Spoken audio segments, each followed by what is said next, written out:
Haleluya, puji Tuhan. Malam hari ini judul yang saya kasih adalah berdampak dalam komunitas. Ya, kalau bulan Agustus kita sudah bicara tentang us as influencer in our family, dalam keluarga kita. Bulan lalu, us as an influencer in our church. Bulan ini adalah dampak kita dalam komunitas. Amin. Amin. Dari awal penciptaan Tuhan tidak pernah berinisiatif untuk menciptakan kita itu menjadi makhluk yang hidup sendiri. Tidak pernah. Tuhan selalu merencanakan kita itu menjadi makhluk sosial.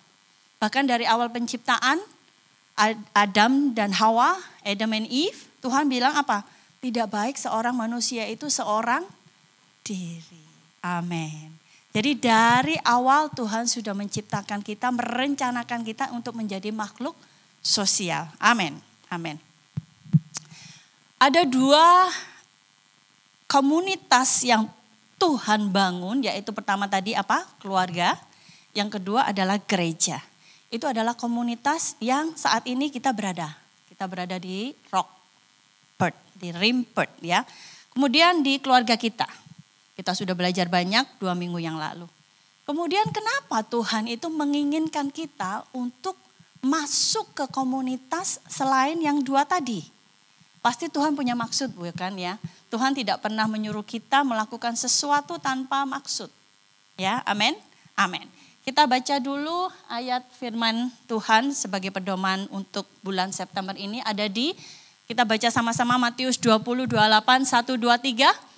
Sama seperti anak manusia datang bukan untuk dilayani, melainkan untuk melayani dan memberikan nyawanya menjadi tebusan bagi banyak orang.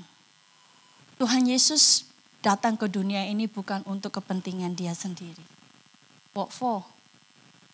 Tapi Tuhan datang untuk menyerahkan nyawanya, untuk banyak orang diselamatkan, bahkan untuk melayani.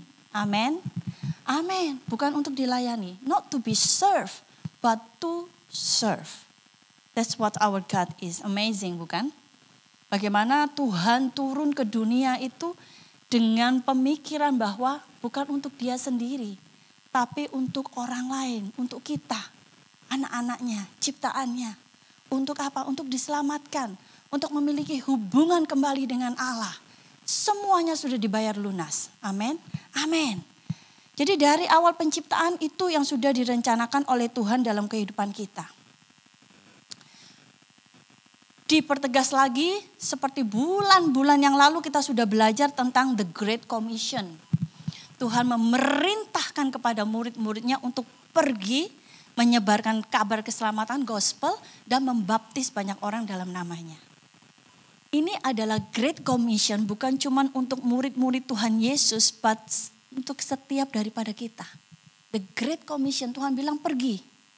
Jadi Tuhan mau kita gak cuma stay in our family atau stay in our church, but Tuhan mau kita pergi. Masuk sana ke komunitas-komunitas yang lainnya. Jangan become a loner. Ya, kayak song itu. Lonely, I'm Mr. Lonely. I have nobody. Enggak ya? Enggak ya, itu bukan rencana Tuhan dalam kehidupan kita ya. Tuhan mau kita bersosialisasi, enggak hidup sendiri. Karena kita itu, you like it or not, kita perlu orang lain. Betul? Kita enggak bisa hidup sendiri. We need somebody else. Ya, amin. Nah, Great Commission inilah yang mendasari kenapa Tuhan memerintahkan kepada kita untuk keluar dari comfort zone kita, masuk ke komunitas yang saya rasa juga bukan suatu hal yang mudah bagi kita untuk kita lakukan. Karena untuk masuk ke dalam komunitas itu ada hal-hal tertentu yang kalau menurut saya itu juga menjadi wadah bagi kita untuk diproses. Ya, jadi benefit untuk untuk kita masuk ke komunitas itu juga untuk diri kita sendiri, bukan untuk orang lain juga ya. Tapi diri kita juga menerima benefit dari masuk ke komunitas-komunitas itu. Amin. Amin. Kemudian apa yang dimaksud dengan komunitas? Komunitas adalah sekelompok individu atau orang-orang yang memiliki kesamaan karakteristik seperti kesamaan kultur budaya, ras, agama, hobi, sosial dan ekonomi dan banyak hal lagi. Ya, seperti di Perth, banyak sekali komunitas-komunitas Indonesia itu nggak tahu ada jumlahnya berapa nih. Salah satu ada di sini nih, kawan Nua. Wow. dari namanya kita tahu kawan Nua itu apa?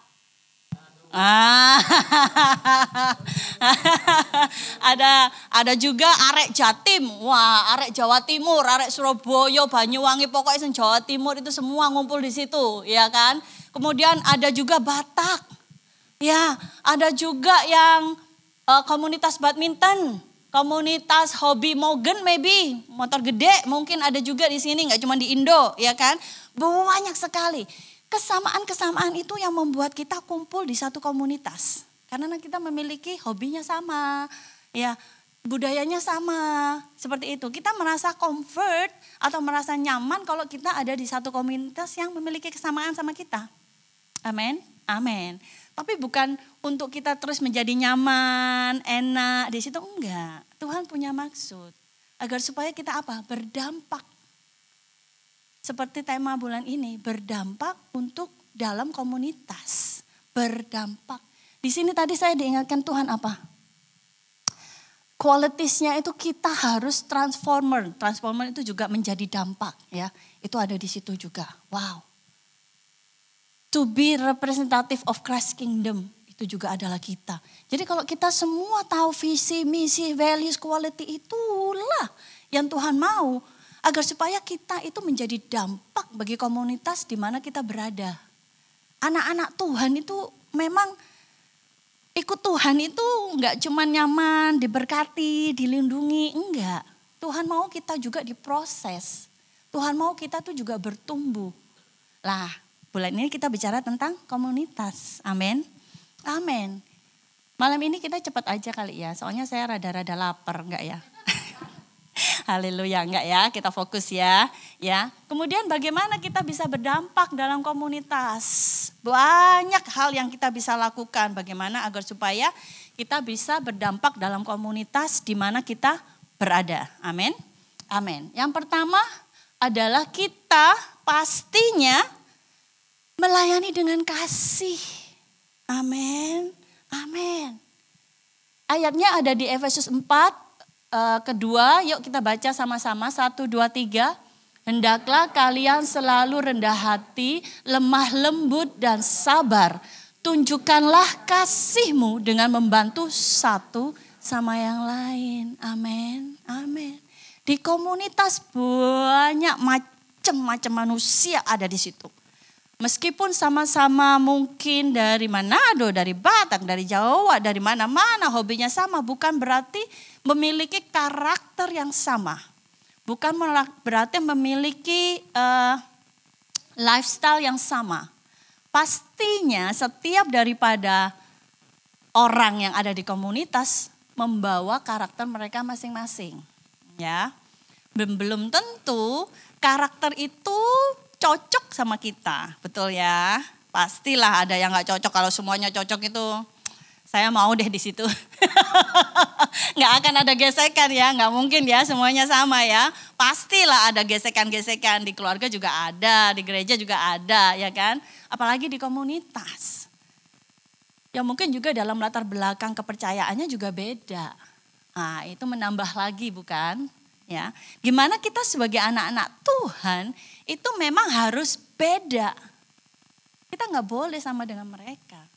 Ketika kita sudah dibaptis, kita menerima Bapa, Anak, dan Roh Kudus, kita dipisahkan dari kita yang dulu, kita dipisahkan dari kita yang mungkin dulunya seperti apa, menjadi ciptaan barunya Tuhan. Amin. Amin.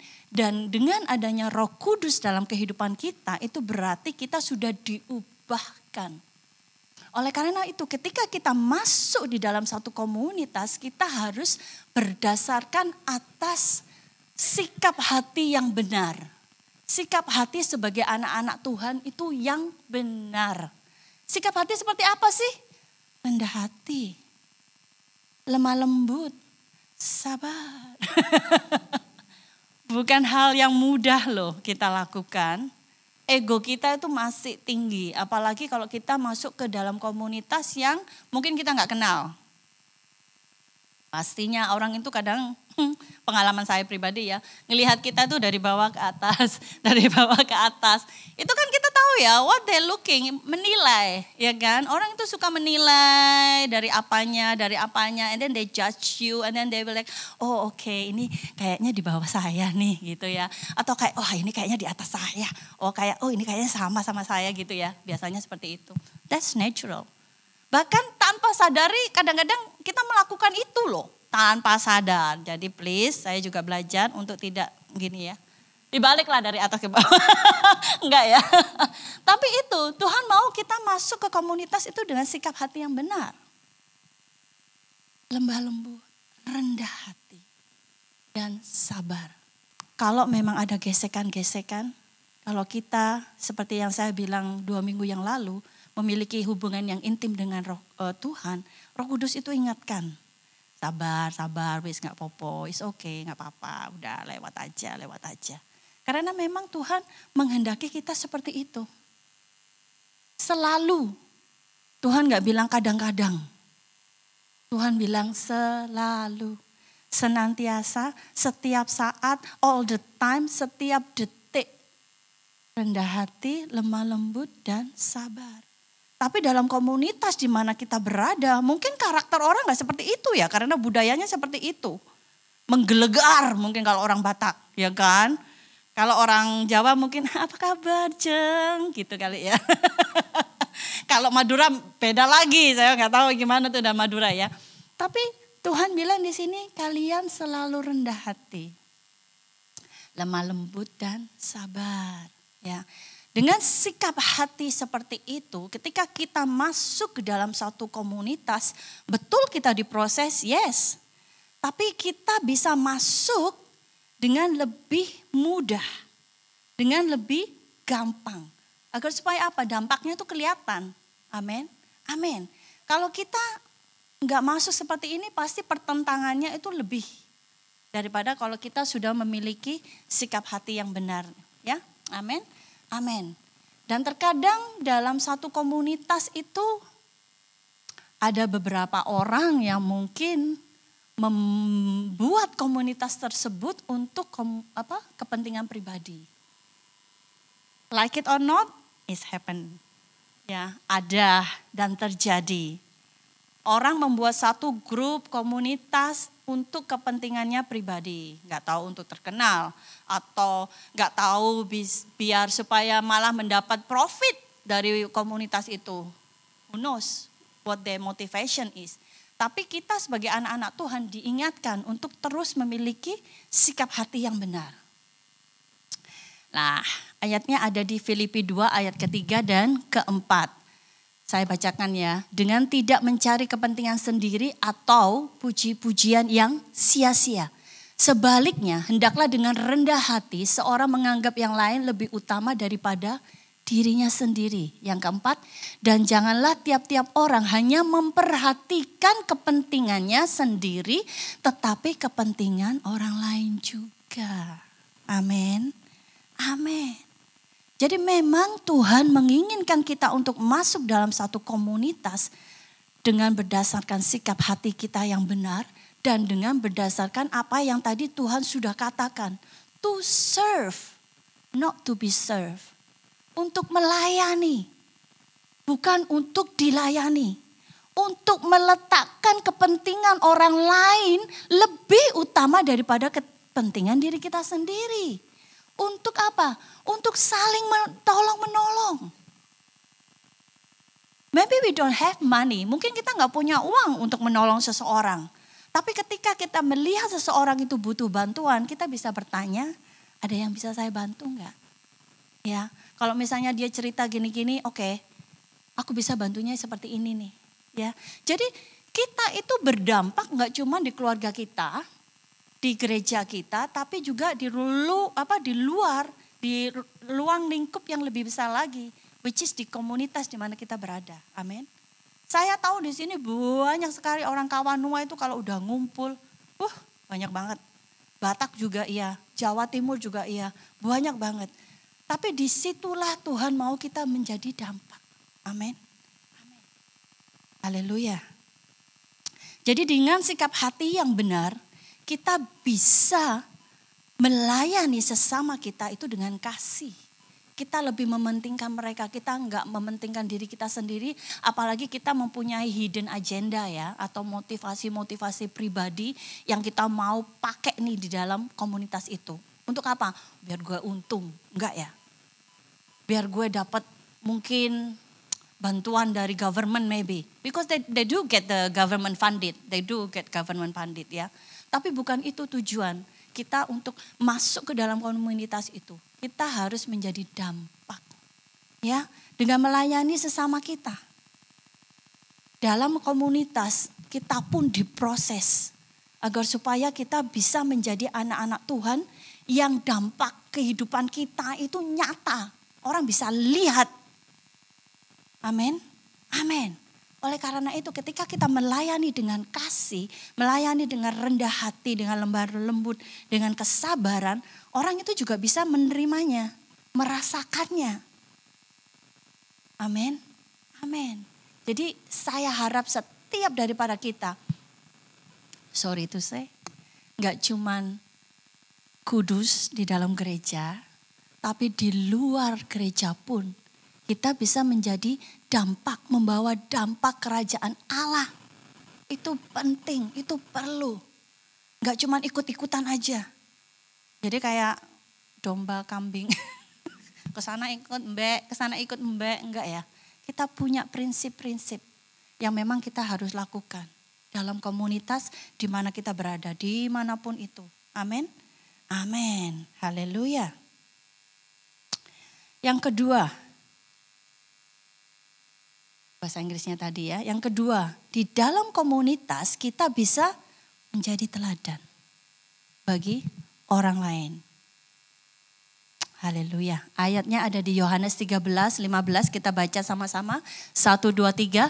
Sebab aku telah memberikan suatu teladan kepada kamu, supaya kamu juga berbuat sama seperti yang telah kuperbuat kepadamu. Amin. Ini dikatakan Tuhan Yesus. Jadi dalam perjamuan Paskah, Tuhan Yesus memberikan teladan bagi murid-muridnya, dinyatakan di dalam Yohanes 13, yes. Tuhan Yesus membasuh kaki murid-muridnya. Haleluya. Apakah kita sudah pernah membasuh kaki seseorang? Belum, kebanyakan dari kita belum. Tapi bukan itu maksud Tuhan. Ketika Tuhan membasuh murid-murid kakinya, Tuhan memberikan teladan kepada murid-muridnya untuk melakukan hal yang sama. Membasuh kaki seseorang itu menandakan kerendahan hati yang benar-benar rendah. Betul ya? Gak bisa loh kita membasuh kaki seseorang tanpa ada kerendahan hati. Gak mau loh, apalagi kaki. Kalau di sini mah semuanya pakai sepatu bagus, ya kan? Bagaimana kalau yang di daerah-daerah itu? Atau yang tidak punya alas kaki. Apa mau kita membasuh kaki-kaki mereka? Ketika Tuhan menyuruh kita membasuh, apakah kita mau melakukannya? Pernah terjadi dalam kehidupan saya, seorang ibu pendeta, waktu kita fellowship sama-sama, melakukan hal ini. Dan saya benar-benar wow. Ini seorang ibu pendeta yang mau melakukan apa yang sudah diteladani oleh Yesus. Yang Tuhan Yesus lakukan. She did it. Dengan segala kerendahan hatinya. Bagaimana dengan kita? Ketika kita disuruh oleh Tuhan secara pribadi, apakah kita mau menuruti teladan Tuhan Yesus untuk memiliki kerendahan hati? Atau kita menolak dengan segala macam alasan yang kita punya. Tidak gampang melakukan apa yang telah Tuhan Yesus teladani. Tapi balik lagi, Roh Kudus mampukan kita kok. Asal kita mau nurut, asal kita mau mendengarkan perkataan Roh Kudus. Karena itu yang Tuhan mau. Amin. Amin. kita menjadi teladan seperti saya bilang tadi, we different. Dalam komunitas apapun itu. Ketika kita mengetahui seseorang atau salah satu anggota komunitas kita perlu bantuan seperti tadi, kita bantu. You help as much as you are able. Selama kita bisa atau sebisanya kita, sebaik kita bisa. Atau ketika seseorang melakukan suatu kesalahan, dengan lemah lembut kita ingatkan. Jangan, itu enggak boleh. Amin. Amin. Enggak kita asal biarin aja, bukan urusan saya kok. No. Tuhan mau kita melakukan apa yang Tuhan teladani. Kalau memang kita harus menegur, menasehati, lakukan dengan lemah lembut. Jangan di depan banyak orang. Nanti malu, orangnya udah marah ya. Tapi ayo kita panggil, tadi aku lihat kamu gini-gini ya, sorry ya, aku mau kasih tahu ya. Banyak cara kok kita bisa lakukan untuk mengingatkan satu dengan yang lainnya. Amin. Amin. Teladan Tuhan Yesus. Tuhan yang begitu berkuasanya, memiliki segalanya. Tuhan yang begitu, Tuhan mau merendahkan dirinya membasuh kaki murid-muridnya. Apakah kita mau melakukan itu? Jangan bicara komunitas deh, keluarga. Asik. Bicara keluarga nih, suami. Kalau orang Jawa zaman dulu itu, suami datang dari kerja nih misalnya. Oh, bapak sudah pulang. Bapaknya duduk, sepatunya dilepasin, ya kan? Bapak dibikinin teh sudah.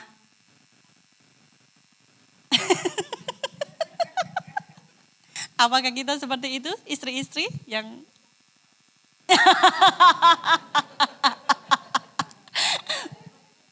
Kata suami saya gitu, what happened? Aku pikir aku menikahi orang Jawa itu bakalan diperlakukan seperti itu. Saya bilang, salah orang sayang. Enggak ya, kita belajar ya. Paling enggak ya bukan seperti itu ya. Tapi paling enggak makanan sudah siap, dinner is ready. Kalau yang seperti saya enggak kerja ya. Atau kita pakai hikmat lah. Kita bisa lah kalau memang kita kerja. Misalnya yang mungkin shift kerjanya berbeda dengan suaminya, kita udah siapin masuk kulkas, darling, makanan udah di dalam lemari ya, bisa dipanasin, seperti itu. Many things kita bisa lakukan. Tapi kita melakukannya itu untuk suami-suami kita itu dengan apa tadi? Dengan kasih, bukan? Amin. Ada juga yang bilang, kok bisa gini-gini. Gua tuh males, apalagi kalau lihat anak-anak itu gini-gini. Rumah berantakan, bla bla bla bla. Gua harus lakukan ini itu gitu ya. Ini dalam ruang lingkup keluarga yang kecil ya, komunitas yang kecil. Saya cuma bilang sama dia, coba kita melayaninya itu, melakukannya itu dengan cara pandang yang beda. Kita melakukannya karena kita mau melayani keluarga yang kita cintai dengan kasih. Melakukannya beda. Meskipun kita ngedumel mungkin apa gini, haleluya, haleluya, ya, pick up the laundry, ya, beda, sukacita, tidak terpaksa, amin, amin. Karena apa yang kita impacted ke orang lain itu juga nanti akan yang kita terima. Kalau kita melayani suami kita dengan kasih, pasti kita dapatnya juga kasih dari suami kita, bukan? Amin. Tadi Pastor Arifin sudah bilang apa? Setia dalam perkara kecil. Saya dulu tuh orang yang tidak bisa nyimpan duit. Betul, tidak bisa nyimpan duit. Bahkan kata suami saya, kamu belum punya duit aja udah planning ini, kayaknya duitnya udah habis. Belum punya duit. Itu saya dulu, betul. Seberapapun dikasih itu kayaknya gak cukup. Sampai suami saya tuh bingung, ini kamu apain ini duit ya? Seperti itu, bagaimanapun ya kita harus sama suami itu bekerja sama ya, apalagi secara finance ya, gitu. Tapi ketika saya sudah serius dalam Tuhan, kok bisa ya saya save money? Amazing. Betul. Pernah kejadian zaman dulu itu saya dikasih kredit card sama suami saya dan saya pakai sampai limit dalam 1 hari. Jangan ketawa gitu dong Kak. Sampai suami saya, what? Gitu ya. Sorry darling. Itu, tapi ya puji Tuhan suami saya tuh sabarnya. Itu dia sampai Oh my goodness, kamu beli apa aja gitu ya. Nah, hal-hal seperti ini itu loh yang bisa jadi masalah besar, betul? Betul. Makanya itu kalau kita setia dalam hal-hal kecil, saya belajar dari situ, dari kejadian itu untuk lebih berhati-hati pakai uang. Ya karena memang pendapatan cuma dari suami saya sebagai yang bekerja. Pelan-pelan. Jadi waktu setelah kejadian itu dia benar-benar memperketat. Sampai saya tidak bisa nafas karena memang kesalahan saya sendiri ya. Tapi saya belajar untuk oh ya aku bisa kok. Akhirnya sekarang dipercaya sama suami saya. Dia gak pernah mempertanyakan lagi kamu beli apa. Ini kamu pakai buat apa? Mana resipnya? Enggak. Haleluya. Ya, yang tanya resip cuma Bu Sri. Haleluya ya. Enggak, dia enggak pernah nanya lagi. Nah itu puji Tuhan. Ya, buat saya pribadi itu suatu kemajuan yang luar biasa. Karena saya memang orangnya dulu seperti itu. Amin. Amin. Ketika kita mau mengerti di mana letak kelemahan kita dan kita mau memperbaiki diri, Tuhan akan bantu kita untuk bisa melakukan itu. Amin. Amin. Jadi jangan takut. Karena apa yang Tuhan sudah suruh ke kita ketika kita sudah menerima segala pengajaran, segala firman dari KM, dari Sunday, dari mana-mana. Apa yang sudah Tuhan teladani. Mari kita belajar untuk mulai melakukan itu. Amin. Amin. Haleluya. Oh. Ya, ketiga. Di dalam komunitas kita menjadi berkat. Amin. You are blessed not for your own benefit. You are blessed so you can bless others. Amin. Supaya kita bisa memberkati orang lain. Kita diubahkan oleh Tuhan agar supaya kita juga memberikan impact bagi keluarga kita. Suami kita, anak-anak kita, orang tua, siapapun itu. Dalam gereja juga iya. Amin. Kita diberkati bukan untuk kepentingan diri sendiri. Ya. Ayatnya yang saya dapat di 2 Timotius 3:17 kita baca sama-sama 1, 2, 3. Dengan demikian tiap-tiap manusia kepunyaan Allah diperlengkapi untuk setiap perbuatan. Amin. Menjadi berkat itu juga adalah suatu kehendak Tuhan bagi kita anak-anaknya. Apa perlengkapan yang Tuhan sudah berikan kepada kita? Setiap daripada kita diberi oleh Tuhan talenta, anugerah, kemampuan. Yang bisa musik, bisa join di gereja main musik. Yang bisa singer, suaranya bagus, bisa mulai melayani. Amin. Yang bisa menjadi guru, mulai belajar untuk menjadi guru di KM. Belajar, semuanya itu belajar, semuanya proses. Perlengkapan yang Tuhan berikan kepada kita, talenta yang Tuhan berikan kepada kita, jangan disimpan. Gak ada gunanya. Nah ini tadi kita bicara tentang teladan Tuhan Yesus. Dalam Injil Matius 25, Lukas 19, Tuhan memberikan perumpamaan tentang talenta. Kita semua sudah tahu. Yang diberikan kepada 3 hamba oleh tuannya. Jadi ceritanya mungkin yang ada yang belum tahu. Tuan itu mau berpergian. Dia memberikan seorang hamba 5 talenta. Seorang hamba 2 talenta dan seorang lagi 1 talenta. Ketika Tuhan memberikan perumpamaan, Tuhan punya maksud agar supaya kita bisa belajar dari cerita tersebut. Amin. Dari perumpamaan tersebut.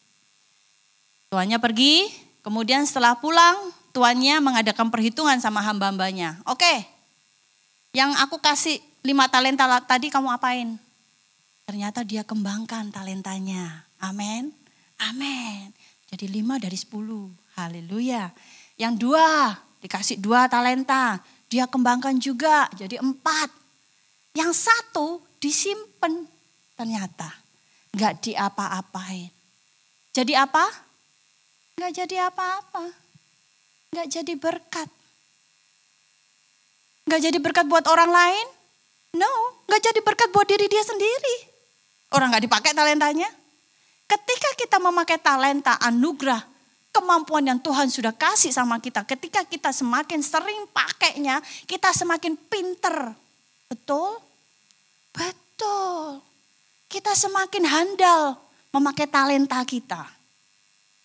Kalau saya dulu nggak bisa nyanyi, maksudnya saya suka nyanyi ya. Tapi nadanya ya begitulah. Satu ke kiri, kadang ke kanan. Nggak tentu gitu, nggak tentu arah dan tujuannya. Tapi ketika saya berkomitmen, oke lah belajar dulu, datang latihan dulu. Semakin hari, semakin baik, semakin baik, semakin baik, semakin baik. Puji Tuhan, haleluya. Masih ada kesalahan pasti, nobody perfect. But saya mau belajar untuk memakai talenta saya. Saya suka masak. Dari dulu saya suka masak. Dari kecil saya suka masak memang. Itu talenta saya yang saya punyain dari kecil. Suatu hari pernah saya datang ke gereja. Karena waktu itu saya belum ke gereja. Langsung bawa 1 panci bakso. Benar ini terjadi di sini. Bukan di sini ya Pak. Maksudnya bukan di Rim. Bukan. Dan orang-orang itu melihat saya itu seperti aneh. Karena di gereja mereka gak ada yang seperti itu. Gitu loh, nggak ada yang bawa-bawa makanan. Habis gereja ya udah pulang. Nah, saya juga bingung. Dia bilang, oh ini buat kita dimakan. Oh iya Pak, oh kita nggak biasa kayak gini Bu. Oh maaf ya. Tapi that's the talent that I wanna share. Gitu loh. Aku suka gitu. Jadi apalagi kalau orang makan terus mereka seneng habis gitu ya. Itu kebahagiaan tersendiri buat saya ya gitu. Jadi sejak itu waktu saya masih bergereja di situ ya saya nggak bawa bakso lagi. Karena memang di situ tidak seperti itu ya. Jadi memang di mana kita ditempatkan, kita juga harus mengerti bagaimana kita bisa menjadi berkat untuk komunitas itu. Amin. Apa yang kita lakukan? Nggak tahu lah. Jadi anggota pengurus mungkin. Kalau kita bisa ya, kalau punya talenta dalam manajemen, dalam apalah mungkin. Atau kalau kita mungkin, gue kayaknya nggak bisa deh, gue harus kerja gini-gini. Oke, mungkin kita volunteer waktu mereka ada event-event ya. Dari hal-hal yang kecil-kecil tadi, tapi nggak apa-apa. Kita bisa jadi berkat buat komunitas di mana kita berada ya. Betul. Jadi menjadi berkat itu nggak harus yang wah seperti apa gitu, enggak. Tuhan bilang apa mulai aja dari kecil nggak apa-apa, it's okay. Tapi tetap menjadi berkat, amin, amin ya. Karena seperti perumpamaan hamba-hamba tadi, ketika tuannya melihat dia tidak melakukan apa-apa dengan talenta yang dia miliki, dimarahin sama tuannya. Dia mendapat sanksi dari tuannya. Kalau Tuhan sudah memberikan kita talenta, kita nggak pakai, ya nggak ditambahin lagi sama Tuhan talenta kita. Ya kita seperti itu aja. Ya, jadi dimanapun komunitas kita ditempatkan oleh Tuhan, kita harus bisa menjadi berkat. Amin, amin. Yang keempat, di dalam komunitas kita itu memuliakan Tuhan. That's the most priority for me. Itu kita harus memuliakan Tuhan. Di dalam segala tingkah laku kita, perkataan kita, apapun yang kita lakukan, kita memprioritaskan untuk memuliakan Tuhan.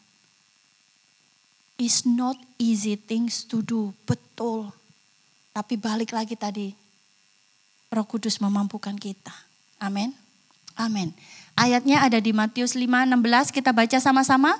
Demikianlah hendaknya terangmu bercahaya di depan orang, supaya mereka melihat perbuatanmu yang baik dan memuliakan Bapamu yang di Haleluya.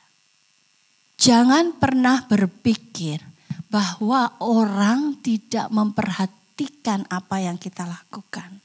Karena orang itu suka melihat kita itu anak Tuhan itu kayak apa sih? Pribadinya seperti apa sih? Karakternya seperti apa sih? Itu yang mereka lihat. Firman ini jelas-jelas berkata bahwa hendaklah terang kita, kehidupan kita itu bersinar sehingga semua yang kita lakukan itu memuliakan Bapa kita di surga. Jangan kita di dalam satu komunitas itu malah terpengaruhi, bukan malah memberikan pengaruh yang baik. Ini kita harus hati-hati. Oleh karena itu sebelum kita masuk ke dalam satu komunitas, minta tuntunan Tuhan. Tuhan, apakah Tuhan mau aku masuk di dalam komunitas ini? Tanya dulu sama Tuhan. Kalau kita nggak yakin. Atau kalau kita sudah terlanjur masuk dalam komunitas itu. Dan kita tahu, aduh kayaknya komunitas ini ya kurang baik lah ya buat saya pribadi. Cari komunitas yang lain. Jangan cuma berdiam di situ. Karena pengaruh buruk itu lebih gampang mempengaruhi kita daripada pengaruh baik. Betul ya. Kebiasaan buruk merusak kebiasaan baik. Kalau kita sebagai anak Tuhan tidak memiliki kekuatan ekstra, kita bisa terpengaruhi. Hati-hati yang berada dalam komunitas-komunitas. Karena hal ini terjadi dalam saya. Saya punya pengalaman pribadi. Jadi waktu itu saya baru pindah dari Brisbane, belum bertanam di gereja RIM. Saya pikir wah saya gak kerja, saya mau cari kesibukan. I wanna get some activity for myself. Masuklah saya dalam satu komunitas. So far so good. Saya suka komunitas itu ya kan. Saya bilang wah ini enak nih ketemu ibu-ibu juga, sesama orang Indonesia juga di sini. Karena waktu itu saya sempat lama juga di Queensland. Jadi kayaknya kesini juga ada beberapa teman lama juga ada. Tapi kayaknya enak nih, something new buat saya. Ya menjadi masalah di sana. Ternyata di situ, apalagi kalau yang masuk ibu-ibu ya, itu jiwa kompetisinya tinggi banget. Jadi kayaknya, hayya. Ini kok jadi kayak kompetisi, kayak 17 Agustusan gitu ya, enggak ya. Jadi saya mulai melihat, ini komunitas ini, I don't know, you know. Terus makin ke sana, komunitas-komunitas kebanyakan itu memiliki event, kalau enggak Saturday, Sunday. Itu, karena kebanyakan anggota komunitas itu bekerja Senin sampai Jumat. Liburnya Sabtu Minggu. Lah kalau saya membantu dalam suatu event yang besar, minggunya saya sudah capek. Apalagi sebelum event, waktu itu saya terlibat di dalam kepemimpinan organisasinya. Itu satu event itu bisa tiap hari meetingnya. Capek saya kayak meeting KTT ASEAN aja. Kayak meeting sama Pak Jokowi aja tiap hari. Ini loh buat komunitas. Jadi sampai suami saya itu protes. Dia bilang, kenapa harus meeting tiap hari? Gitu loh. Untuk satu event. Meeting, after meeting, after meeting, after meeting. Kebanyakan kan paling ngomong masalah eventnya berapa lama sih? Nah, setelahnya makan. Nyenyenyenyenye. Apalagi ibu-ibu ya. Kalau gak disuruh pulang gak pulang. Ya kan? Jadi saya pikir waduh gak bisa seperti ini nih. Karena kalau saya ada event Sabtu itu preparationnya kan udah mungkin seminggu sebelumnya. Kemudian Sabtunya sampai malam. Karena seperti kita tahu kalau di sini itu habis event kita sendiri yang bersihin. Ya dari semuanya lah nyapu lah. Mungkin kalau kotor banget harus dipel meskipun cepet-cepet. Agar supaya nantinya kita bisa pakai gedungnya lagi untuk event-event selanjutnya. Kamar mandi lah kita harus iniin. Apalagi saya itu selalu di dapur. Ya. Jadi waduh banyak sekali yang harus dikerjakan. Inilah wow wis gak karu-karuan. Akhirnya Sunday saya gak ke gereja. Capek. Tidurlah. Jadi akhirnya saya mengambil keputusan yang gak bisa. Karena bagaimanapun Tuhan itu memang berkehendak kita masuk ke komunitas. Melayani satu sama lain, menjadi teladan, menjadi berkat, memuliakan Tuhan. Tapi Tuhan tetap mau Tuhan yang menjadi Amin. Amin. Kalau memang kita merasa nggak bisa membantu dalam skala besar, tapi masih mau di dalam komunitas tersebut, that's fine. But you should know your limit, you should know your ability. Yes, amin. Kita harus tahu limitnya di mana nih. Apakah komunitas ini membuat saya begitu sibuknya sehingga saya semakin hari semakin menjauh dari Tuhan? Apakah ketika kita dalam komunitas ini saya bisa membawa dampak kerajaan atau malah kita terpengaruh oleh hal-hal yang lainnya? Amin. Amin. Jadi mari kita dalam berkomunitas, kita benar-benar minta tuntunan Roh Kudus. Amin. Amin.